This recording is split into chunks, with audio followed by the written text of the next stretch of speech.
Hello and welcome to CareerWise, the place where we explore and discuss the issues that matter to the teaching profession. On today's show, we take a look at the Gifted and Talented programme and head for Essex, where one coordinator, Ken Lewis, is taking his pupils into another world.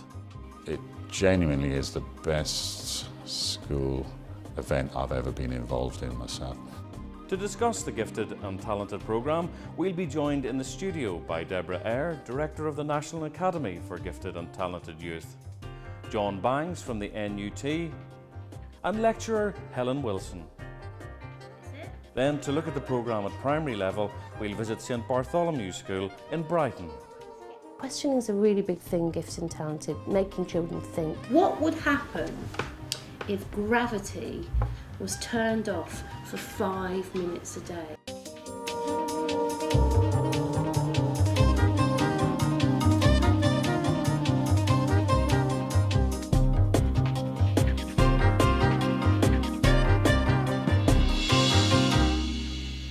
The Gifted and Talented programme was formalised in 1999 as part of the government's Excellence in Cities initiative. The idea was to identify children who were gifted, high achievers in academic subjects, or talented, great at performance arts or at sports. Each school is encouraged to appoint a coordinator, and to find out what this role entails, the CareerWise bus headed for St Clair's School in Essex to meet maths teacher Ken Lewis. You can find teaching satisfying, okay, fine, but it's nice to have something that's slightly different within the school, something that's out of the normal classroom environment. When he's not teaching, Ken runs the school's Gifted and Talented programme. He encourages all departments, from technology to languages, science to PE, to run activities that help the gifted students in these subjects achieve their potential. I mean, I'm a coordinator, but I'm not an expert in all subjects.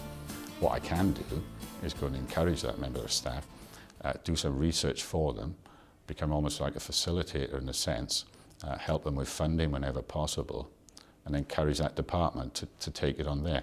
I mean, they're the experts in their subject area. They're the ones that will identify the individual students. The Gifted and Talented programme began in the school as part of its inclusion policy. 2, 3, 4, 5, 6, 7. We have special programmes for hearing impaired children and visually impaired children where they're additionally supported. We have programmes for children who've got general learning difficulties. But just like those children, the children at the very able end, they too need extra support and challenge.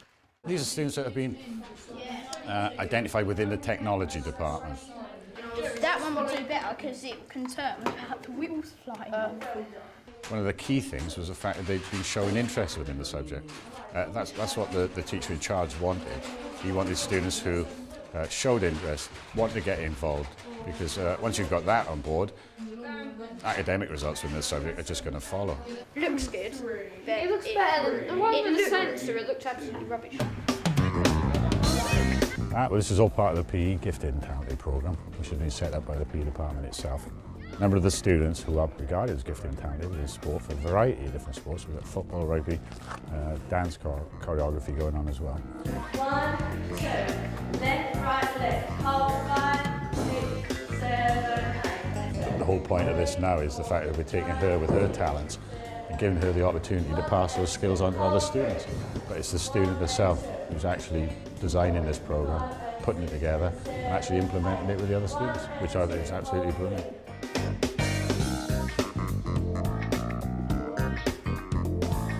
One of Ken's main passions is space science. It's something he encourages the gifted maths and science children to take an interest in. How do we rate the success then of their mission? The fact is, if that astronaut survives when it Yeah. falls down, and the astronaut is not dead in cracks, then it is success. This is the astronaut. That is our astronaut. Okay. Ken has coordinated trips to New York and Europe for the gifted students. But the highlight of the year is when he takes his highest achievers in maths and science on a trip to Space Camp in Alabama. The trip started 3 years ago and has become a regular part of the school calendar. It genuinely is the best school event I've ever been involved in myself. was your number one? Number one memory, straight off the top of your head. What was it? The mission. The mission? What were you doing in the mission? I was a pilot. What was the Canada arm like? Got some injuries. Yeah, what were the injuries that happened to you? I broke my back. Yes? Got decompression sickness. Right. And broke my leg. All in all, a fun-filled trip. Oh yes. Yeah? I think they appreciate what's done for them, genuinely appreciate what's done for them. So, as I say, it becomes quite enjoyable then.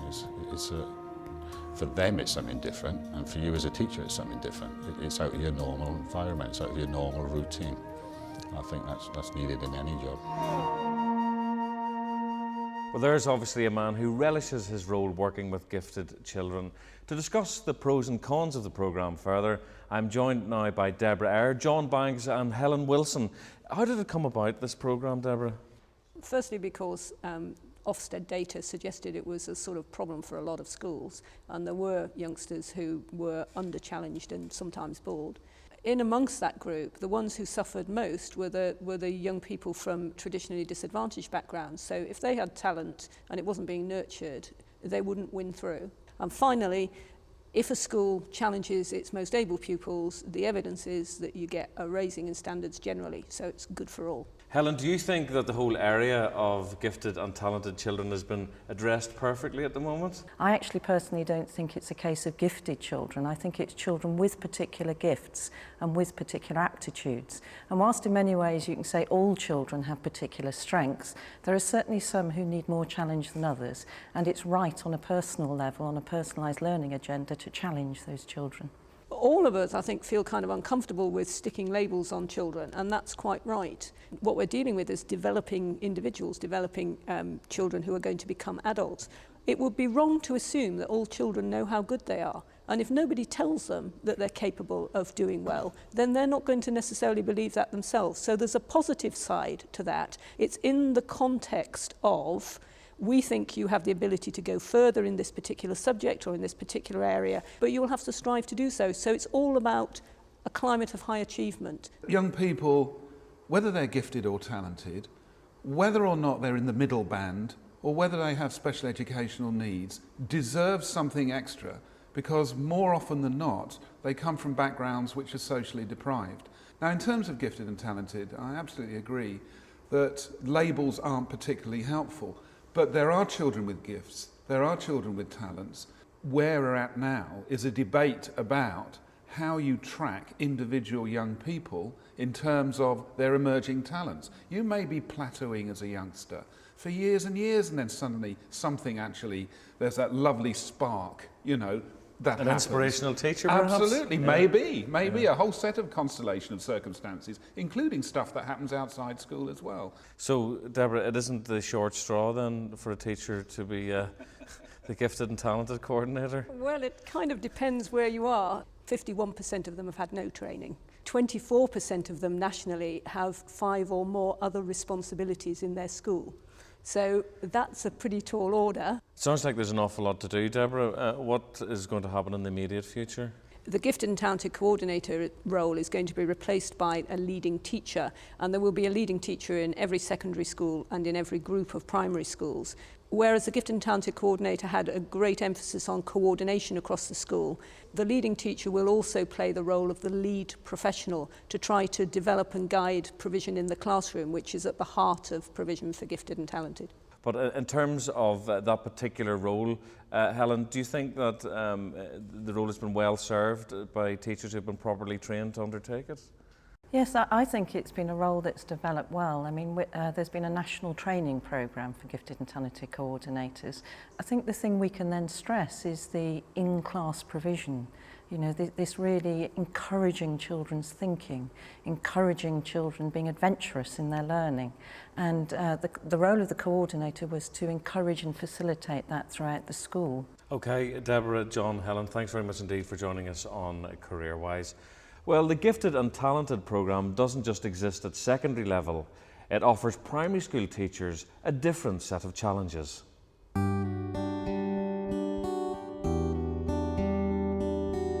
At St Bartholomew's Primary School in Brighton, Jessica Evans-Preston is the Gifted and Talented Coordinator.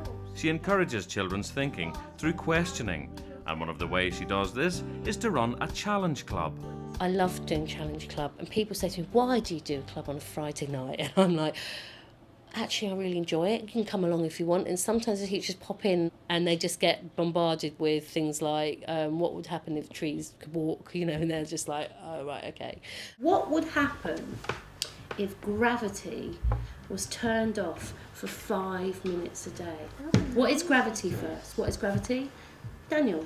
Gravity is kind of like an invisible rope around you, and it's like tied on the ground. To keep you on the ground. Yeah. The activities Jessica runs at the school are designed to let the children find their own gifts and talents.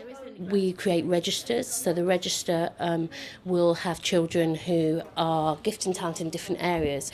It was from the registers, which we created as a team, I then selected children who were more able overall and children who thought differently and enjoyed thinking. So then we bring them together on a Friday night and literally just talking to each other. You could have seatbelts sometimes strapped. So there'll be quick, put your seatbelt on. Yeah, when you feel like floating a bit, you can just put your seatbelt on.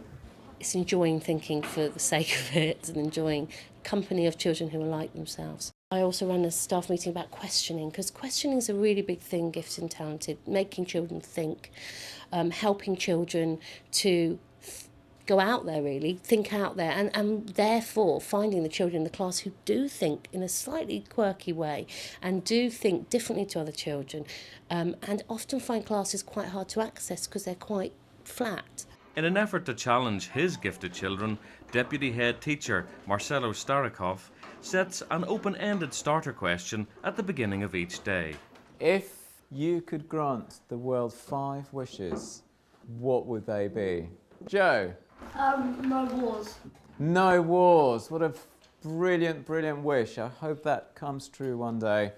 Those starters are particularly useful for the gifted and talented because they allow their interests and their knowledge, and because they're also open-ended, there's no limit to how far they can take them. Amber? Girls and boys to play football together.